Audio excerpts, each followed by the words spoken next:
My husband pushed an old man at my wedding reception, not shoved past him in a crowded space, not made contact accidentally in the bustle of 260 guests moving between tables. He placed both hands against the chest of a white-haired elderly man in worn, threadbare clothing and pushed hard enough that the old man stumbled backward 2 full steps and had to grip the nearest table edge to keep from falling, his weathered fingers going white around the white tablecloth, sending a champagne flute tipping sideways with a crash that cut through the string quartet's music and brought the nearest 40 guests to silence. What would you do if your husband of 3 hours at your own wedding reception, in a room full of the people he most wanted to impress, physically shoved an elderly man for having the audacity to ask for a plate of food? What would you do if he called that old man a parasite, a vagrant, a piece of garbage that had wandered in off the street to contaminate the event, and ordered the security team to throw him out, physically, through the service entrance? What would you do if you were standing 8 feet away and you watched this happen and you knew with absolute certainty that the old man in the threadbare coat was the most powerful person in any room he had ever entered in his 77 years of life, and that your husband had just made the most catastrophically expensive mistake of his existence? I did not intervene immediately. I stood very still, and I watched, and I let it happen for exactly 5 more seconds, long enough for the full visible record to be established in the memory of everyone in that room, before I said, in a voice that carried further than I intended, "Stop." They did not know, not a single person in that glittering reception hall, that in less than 8 minutes, 44 armored vehicles would seal every exit of the Meridian Grand Hotel, that uniformed soldiers would march through those gilded doors, and that the old man my husband had just pushed, while calling him garbage, was Emperor Reinhard Aldenmore II, sovereign ruler of the Aldenmore Imperium, commander of its armed forces, and my grandfather. And they had absolutely no idea that Oliver Vance, my husband of 3 hours, was about to be removed from his own wedding reception with nothing but the clothes on his back, those same clothes he would later discover he no longer owned. Let me take you back nearly 3 years to a woman named Sophie Aldrin. Sophie Aldrin worked as a conservator of historical maps at a small cartographic archive attached to a regional university, spending her days repairing damaged vellum and stabilizing centuries-old ink with the patience and precision that the work demanded. She wore simple clothes, took public transit to work each morning, and lived in a bright, modest apartment above a bookshop where the owner left unsold volumes in the building's entry hallway for residents to take freely. She had furnished her apartment almost entirely from those hallway offerings, and she loved the specific character of each mismatched piece in a way that she had never loved any object acquired through deliberate purchase. My real name is Sophia Renata Aldenmore, and my grandfather is Emperor Reinhard Aldenmore II, sovereign ruler of the Aldenmore Imperium, a nation of 14 million people whose sovereign wealth fund held controlling stakes across industrial infrastructure, maritime logistics, and 2 of the continent's most significant private banking houses. I grew up inside palace walls where every object was chosen for meaning, and every person who spoke to me had at some level been briefed on who I was before they opened their mouth. By 26, I had asked my grandfather for time, a specific amount of time, to live as an ordinary person in an ordinary city and to discover whether any human being in the world was capable of seeing me, simply me, without the weight of everything attached to my name. He had granted it with the reluctance of a man who understood the request precisely, having spent his own life navigating the same impossible uncertainty, surrounded by love that he could never entirely trust. He set one condition, a discreet security detail monitoring from a careful distance, and held my hands at the palace gate when I left, and said he would come the moment I needed him. I became Sophie Aldrin. I learned what it felt like to be anonymous, to exist in a city as a person whose only claim on any room's attention was whatever she said or did in that room. It was the most honest I had ever felt in my life. I took the tram. I ate lunch in parks. I argued with my upstairs neighbor about shared laundry facilities with the genuine irritation of someone who actually needed the machine. I met Oliver Vance at a gallery opening the archive had organized for a donated collection of 18th century navigational charts. He was there representing his family's commercial property firm, which had sponsored the exhibition, and he approached me near a framed map of the Pacific trade routes and asked questions about it with what appeared to be genuine curiosity. He was 33, well-dressed without being showy, and he made me laugh within the first 15 minutes of conversation. A real laugh, unguarded, the kind that surprises you on the way out. For nearly 2 years, Oliver gave every appearance of being exactly what I had left the palace to find. He was warm and consistent. He drove an hour to help me move a heavy piece of furniture I had acquired from the bookshop hallway. He remembered that I took my coffee without sugar. He proposed on a Saturday morning in the apartment, no grand gesture, just the two of us, and a ring he had clearly thought about, and the morning light coming through the window above the bookshop, and a sincerity in his face that I believed with my whole body. I believed it until it began to crack, and then I kept believing the pieces until there were too few of them left to hold. The cracks appeared when his family's firm secured a major commercial development contract, and his mother, Rosalind Vance, stepped into our lives with the confident authority of a woman who had been waiting for exactly the right moment. Rosalind wore Valentino to midweek lunches and carried a rotating series of handbags whose combined retail value she had once mentioned in passing over dinner, with the practiced casualness of someone who had practiced it until it sounded casual. She met me for the first time at a family dinner she had organized at her home, a large townhouse with interior design choices that announced their cost in every surface, and she looked at my simple blouse and modest earrings with an expression that managed to be simultaneously welcoming and devastating. "Oliver tells me you work with old maps," she said. "What a wonderful thing to be passionate about." "It's my profession," I said. "I find it genuinely fascinating." "Of course you do," she said, and smiled. The condescension accumulated steadily after that first dinner, always delivered with the pleasant, measured tone of a woman who understood that direct cruelty leaves marks that can be pointed at, while indirect cruelty leaves only the impression on the target that she is perhaps overreacting. Rosalind introduced me to her friends as Oliver's little archivist, a phrase deployed so often that it achieved the status of a title. She commented on my apartment's size, my transit dependence, the absence of any family name she recognized, and she returned, again and again, in different conversations, to the question of what exactly my background was, a question she asked with the expression of someone who already suspected the answer was insufficient. Then came Portia Ashworth, the daughter of a hospitality magnate whose family had spent 3 generations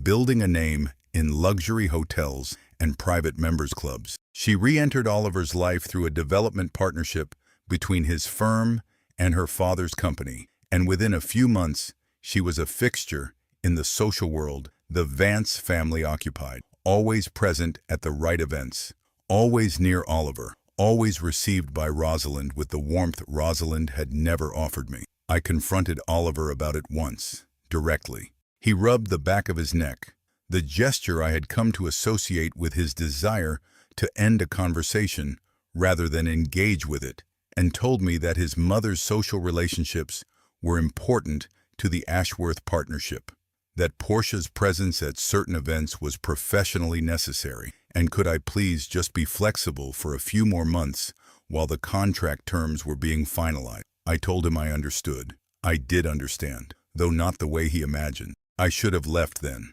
I did not. I told myself the wedding would settle things, that the formal commitment of marriage would draw a clear line after which the ambiguities would resolve themselves. I told myself this because I wanted it to be true.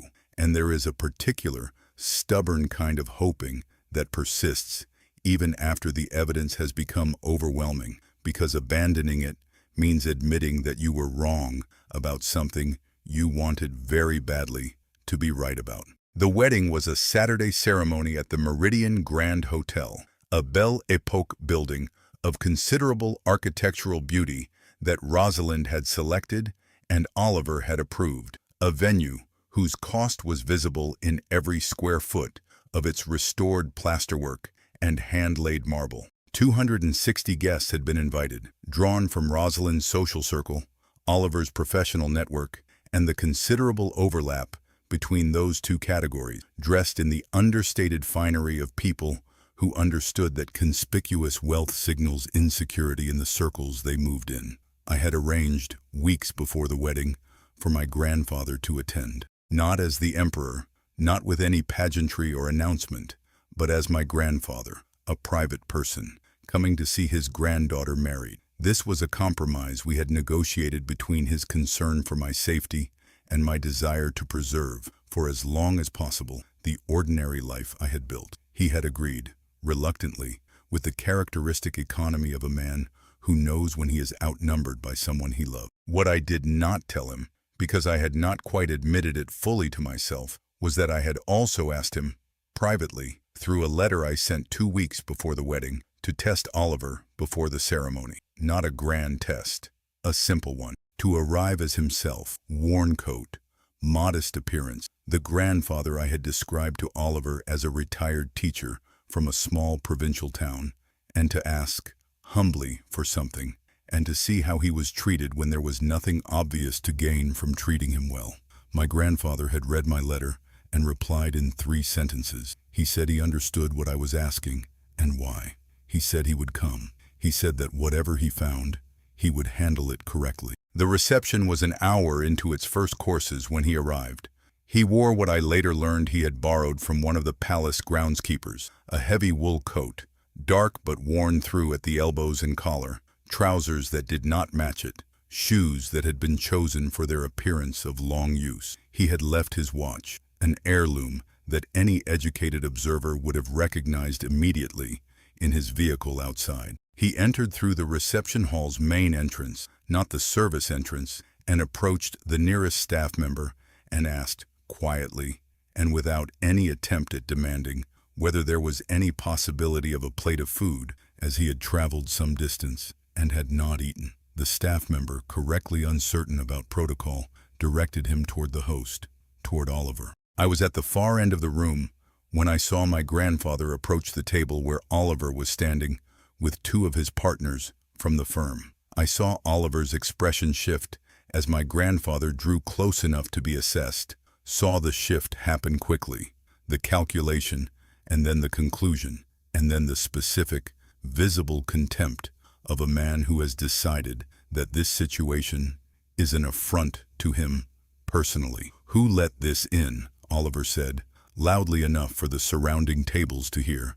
It was not a question. It was a statement of displeasure directed outward, toward the room, toward whatever failure of security had allowed this to occur. My grandfather explained again, gently, with the particular dignity of a man who is not performing patience, but simply exercising it, that he was hungry, that he had come from some distance, that he would be grateful for whatever could be spared. "I don't know what you think this is," Oliver said, and his voice had taken on the quality I had heard only a few times before. The quality of a man who has decided that an audience is watching and has chosen to perform for it rather than handle the situation privately. "But this is a private event, a wedding, my wedding, and we don't run a soup kitchen," he signaled to the security staff. 2 men in dark uniforms began moving toward my grandfather. "Get it out," Oliver said, "through the service entrance, and tell the door staff that if anyone else wanders in off the street,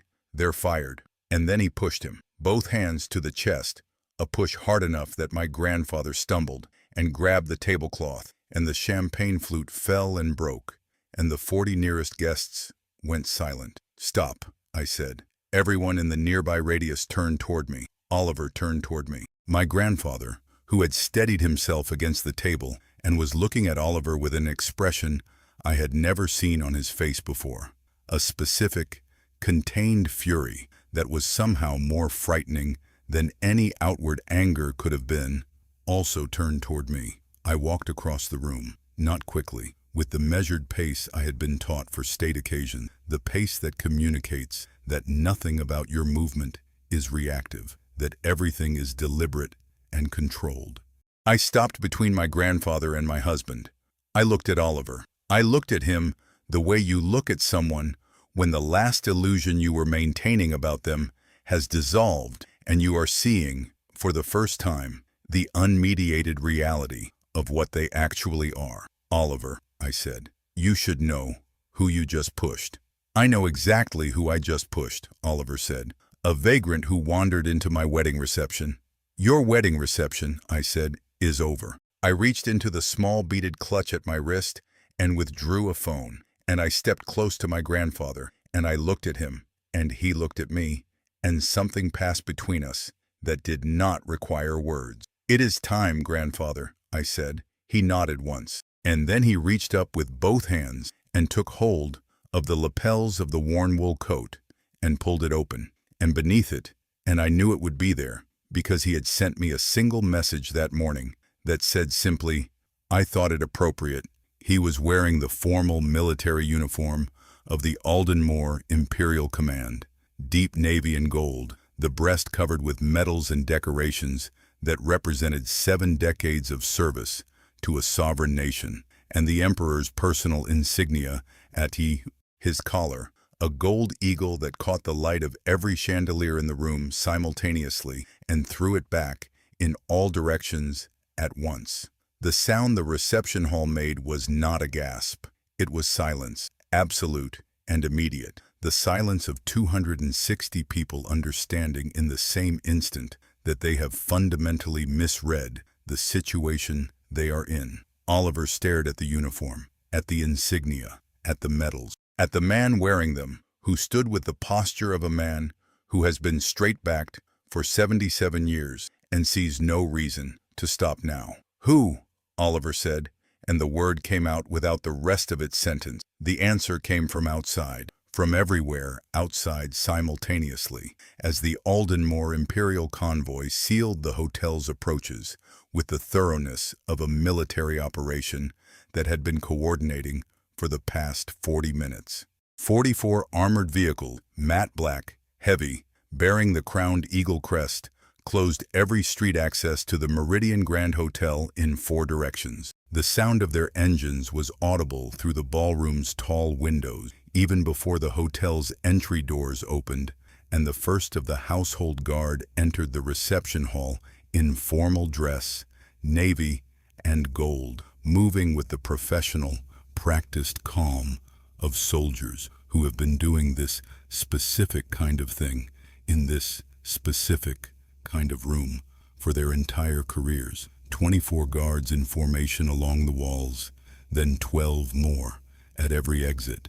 Then 2 attorneys, then 3, then the director of the Aldenmore Sovereign Wealth Fund's legal division, carrying portfolios. Rosalind Vance rose from her seat with the expression of a woman whose entire social architecture is undergoing rapid structural collapse. What on earth is happening, she said, and it was not quite a question. Mrs. Vance, one of the attorneys said, addressing her with the formal, unhurried precision of a man for whom delivering devastating information is professional routine. Your son's firm, Vance Commercial Development, currently holds 3 significant project licenses issued through a regulatory body that falls within the Aldenmore Imperium's bilateral treaty oversight jurisdiction. Those licenses are revoked as of this moment. Your family's private credit arrangements run through a banking institution in which the Aldenmore Sovereign Wealth Fund holds a controlling interest. That credit is recalled in full. That's not possible, Oliver said, and his voice had lost all its earlier confidence, every trace of the performance he had been delivering for the past several minutes. Your personal assets, the attorney continued, now addressing Oliver directly, including the property registered in your name, your personal accounts, and the vehicle registered to you are subject to immediate seizure under the Aldenmore Sovereign Protection Act, which provides for the expropriation of assets belonging to any individual who commits a physical act of aggression against a member of the imperial household on foreign soil. The act you committed 7 minutes ago against His Imperial Majesty Emperor Reinhard Aldenmore II is fully documented, witnessed by a minimum of 40 individuals in this room, and recorded by the security detail that has been monitoring this venue since this morning. Oliver's mouth moved without producing anything that qualified as language. You will be escorted from these premises, the attorney said, by Imperial security staff. You will be permitted to retain only the clothing you are currently wearing. All other possessions, including items in the hotel suite booked under your name for this evening, are now under review. This is my wedding, Oliver said, and the sentence came out hollow, stripped of everything that had filled it an hour ago. It was, I said. I looked at him for a long moment. I looked at the man I had spent nearly 3 years believing in, the man who had pushed an old man at his own wedding and called him garbage and ordered him removed through a service entrance, and I looked at him with the complete absence of anything that might have been taken for softness or negotiation. You asked on our second date, I said, whether I was happy. You said it was the most important thing to you, whether I was happy. I thought about that for weeks afterward. I believed you meant it. I understand now that you meant it only so long as my happiness cost you nothing and required nothing of you that inconvenienced your ambitions. The moment it would have cost you something, which was a plate of food and the decency to offer it to an old man, you demonstrated everything about yourself that I needed to know. I turned to my grandfather, who stood in his imperial uniform in the reception hall of the Meridian Grand Hotel, with the particular stillness of a man who has governed a nation through genuine crises and understands, therefore, exactly how consequential this specific moment actually is, which is to say not very, and how consequential it is to me, which is entirely. I'm ready to go home, grandfather, I said. He offered his arm. I took it, my wedding dress trailing over the polished marble floor, and we walked through the reception hall together, past 260 guests who stood in complete silence, past the tables with their untouched courses and their crystal glasses and their white rose centerpieces, past the musicians who had stopped playing and stood with their instruments at their sides, through the hall's main entrance and out into the evening. Outside, the convoy waited. 44 vehicles in disciplined formation, their gold crests catching the streetlights, their engines running with the low, patient hum of machinery that does not need to hurry. The lead vehicle's door was held open by a guard in dress uniform, and I got in, and my grandfather got in beside me, and the door closed on the Meridian Grand Hotel and Oliver Vance and everything that had just ended. Behind us, Oliver was escorted out of his own reception through the main entrance rather than the service entrance, because the Imperial security staff did not use service entrances, by 2 guards who did not touch him, but whose presence made the direction of his movement entirely non-negotiable. He walked out of the Meridian Grand Hotel in the clothes he was wearing, a morning suit that had cost him considerably and that he would soon discover he no longer owned, and stood on the pavement while 44 Imperial vehicles pulled away in formation around him, leaving him in a street that had been sealed for 40 minutes and was now suddenly open again, with nothing to fill it but his own presence and the particular, desolate silence of a man who has just been expelled from his own life. Inside the vehicle, my grandfather sat across from me without speaking for a long moment. The silence between us was old and comfortable, the silence of 2 people who have always been able to sit together without filling the air. The coat, he said finally, smelled of horses. The groundskeeper, I said. Very strong horses, he said, and the small contraction at the corner of his eyes that served him as a smile appeared briefly. Did you know, I asked, when you walked in? Did you know what he would do? I suspected, he said. Your letter was not written by someone who believed they had been wrong. It was written by someone who needed confirmation of what they already knew. He paused. I am sorry that the confirmation had to be that specific. I looked out the tinted window at the city moving past. I had spent 3 years in that city as Sophie Aldrin, ordinary woman, cartographic conservator, resident of an apartment above a bookshop, and I had found, in the end, exactly what I had come looking for. Not the love I had hoped to find, but the truth, clear and complete and verified, of the kind of person who was capable of pushing an old man at a wedding and feeling entirely justified in doing so. True power, I understood in the back of that vehicle, does not need to announce itself. It does not need to dress in uniform or arrive with a convoy to prove that it is present. It can walk into a wedding reception in a borrowed coat that smells of horses and ask gently for a plate of food, and in the response it receives, it will learn everything it needs to know about the character of everyone in that room. My grandfather had worn that coat because I had asked him to, and because he understood, as he always had, that the most important things about people are rarely visible until you remove the reasons they have to perform their best selves. And what remains when those reasons are gone is the truth. Oliver Vance performed his best self for almost 2 years. When the performance was no longer necessary, what remained was a man who pushed elderly men and called them parasites, and felt no hesitation about it because there was, he believed, no cost to doing so. He was wrong about the cost.